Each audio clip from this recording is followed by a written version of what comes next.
Et bonjour, j'espère que vous allez bien. On se retrouve aujourd'hui pour une vidéo cuisine. Alors, j'avais décidé de faire des muffins au potimarron, mais du coup j'ai changé parce que j'ai, comme vous pouvez le voir là, des pommes. Je ne sais pas si vous voyez, j'ai des pommes et j'ai surtout des pêches qui sont en train de se perdre. Donc, je vais faire un crumble avec mon Thermomix, mais comme d'habitude, c'est une recette qui est tout à fait faisable sans le Thermomix. Il y a juste les manipulations que vous ferez à la main, mais comme je vous l'ai déjà expliqué, moi je me sers de mon Thermomix parce que je l'ai acheté et voilà, et puis j'aime bien m'en servir. Donc voilà, on démarre tout de suite avec la recette. Alors on démarre tout de suite le crumble. Je vous mets les ingrédients en barre d'infos. Donc on va commencer par mettre dans le bol du Thermomix 100 g de beurre coupé en morceaux. Moi j'ai pris du beurre tendre de chez Lidl, mais vous pouvez prendre le beurre que vous avez dans votre frigo, ça n'a pas d'importance qu'il soit pommade ou dur ou mou, bon c'est pas très grave, je pense. Donc j'ai mis 100 g de beurre et j'en ai gardé un petit peu pour le plat, pour beurrer mon plat. Une fois que j'ai mis mon beurre, je suis venue mettre 80 g de sucre roux. Alors pour info, moi je n'ai mis que 50 g. Vous savez, je diminue toujours les doses de sucre parce que je trouve que les recettes sont toujours trop sucrées. Et j'ai ajouté ensuite 150 g de farine de blé. J'ai pris de la farine blanche, mais vous pouvez aussi prendre de la farine complète ou semi-complète. Moi ça m'arrive de le faire à la farine complète et c'est très bon aussi. Et du coup, on va mixer 10 secondes vitesse 6 pour avoir une jolie pâte bien sablée qu'on va pouvoir mettre de côté. Je trouve que le crumble c'est vraiment de saison, ça sent l'automne avec les pommes. Bon là j'ai des pêches, mais donc vous voyez ça fait vraiment comme du sable. Et donc c'est parfait. Je vais venir mettre ça de côté. Et en amont, j'ai préchauffé mon four à 180, j'ai oublié de vous le dire. Ça aurait été étonnant que je n'oublie rien. Donc je mets ma pâte à crumble de côté.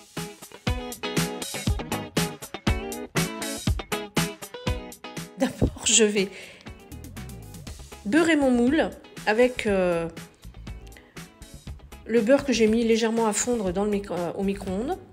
Et je vais éplucher mes 3 pommes. Mais par contre j'ai pas épluché les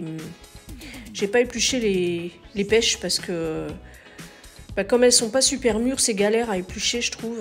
Aurait fallu que je les ai bouillantes, etc. Et puis j'avais pas trop le temps, donc du coup on épluche les pommes et les pêches. Voilà, vous voyez, je les ai coupées en morceaux et puis voilà, c'était des pêches plates que j'avais achetées à Lidl, mais bon, elles commençaient vraiment à être un petit peu attaquées, donc autant s'en servir pour les mettre dans le crumble. Comme ça, c'est pas perdu. Donc ensuite, on va pouvoir mettre les pommes et du coup les pêches en morceaux dans le Thermomix.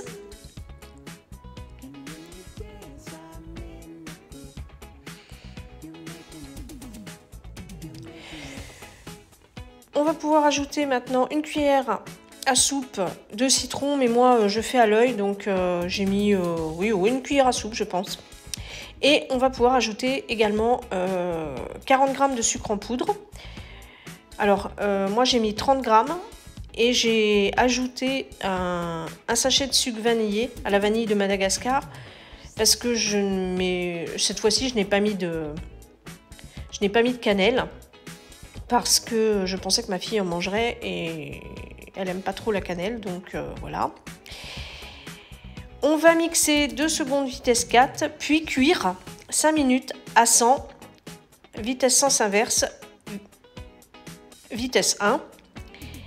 Et ça va nous donner une belle compotée. Et du coup, j'ai pu retirer la peau des pêches parce qu'elle s'est amalgamée d'un côté du bol et du coup je ne l'ai pas mis dans mon plat et ça c'était bien cool. On met ça dans le plat four qu'on a beurré tout à l'heure Vous voyez, les peaux de pêche, du coup, elles se sont enlevées toutes seules.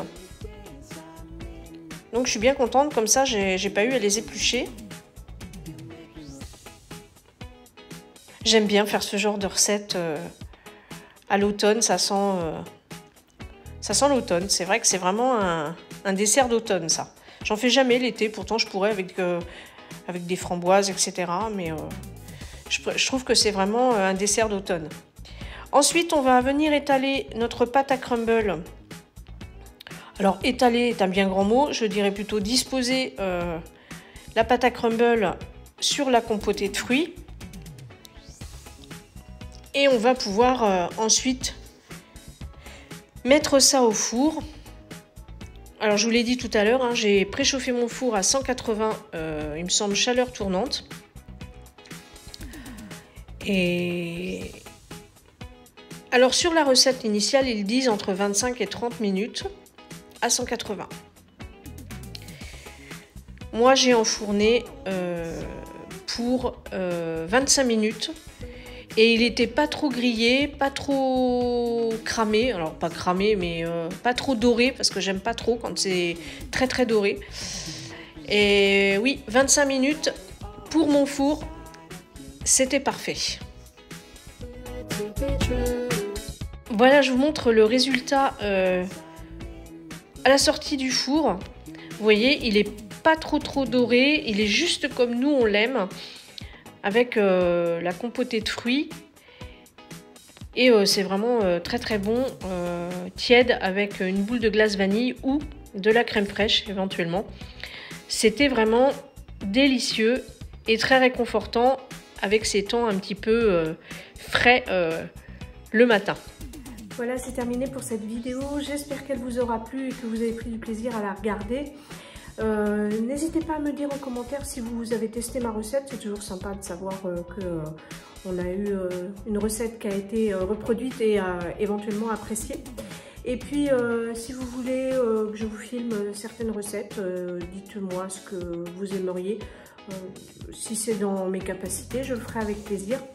Voilà, n'oubliez pas de vous abonner, de liker, blablabla, blablabla, enfin vous connaissez la chanson. Je ne vais pas vous le répéter. Je vous dis à bientôt pour une prochaine vidéo.